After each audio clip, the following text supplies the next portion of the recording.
Heart killer group द्वारा छेल्ला 23 જેટલા વર્ષોથી દર વર્ષે નવરાત્રીનું ભવ્ય આયોજન કરવામાં આવે છે। ત્યારે આ વર્ષે પણ આ પરંપરાને જાળવતા અહીં રામલીલાની થીમ સાથે ગરબા મહોત્સવનું આયોજન કરાયું છે।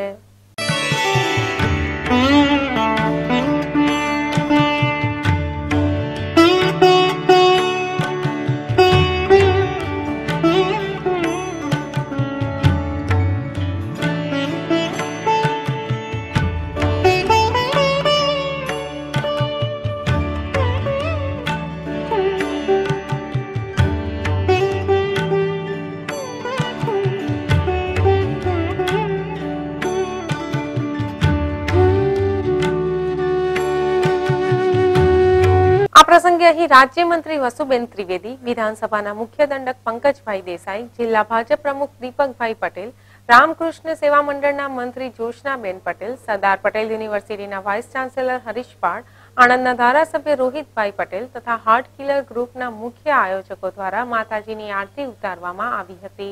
आ साथे आरतीना समये गरबामां उपस्थित दरेक बहनों द्वारा हाथमां दीवड़ा लई माताजीनी आरतीनो लाभ लेवायो हतो। जगमगतो दीवड़ो सोहे तारा मुखमां, जगमगतो दीवड़ो सोहे तारा मुखमां, जगमगतो दीवड़ो सोहे तारा मुखमां, तारना दिसे तारी आंखमां। हार्ट किलर ग्रुपનું 23 વર્ષથી આયોજન કરીએ છીએ। સારી અમે અહીંયા ગ્રાઉન્ડમાં હાર્ટ કિલર ગ્રાઉન્ડના નામથી ઓળખાવવામાં આવે છે, જેનું સારું અમે આણંદ ખાતે ગરબાનું એક આયોજન કરીએ છીએ, જેની અંદર 7 થી 8 હજાર છોકરીઓ ગરબે ઘૂમે છે। સારી અમે એક સિટિંગ વ્યવસ્થા કરીએ છીએ, દરેકને પાસ આપવામાં આવે છે અને રાતના એક સારા ને મોડા છોકરીઓને સેફ સાઈડ ગરબે રમીને જેઓને ઘેર જતા હોય છે ત્યાં લગીનની અમે અમારી ફરજ નિભાવતા આવીએ છીએ। આ વર્ષે રામલીલાની અમે થીમ રાખેલી છે તથા એને અંદરના ઇનરથી માંડીને બધી રીતે મેલની એક થીમ ઊભી કરેલી છે અને થીમને અનુરૂપ ગરબા કરીએ છીએ અમે।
રિપોર્ટ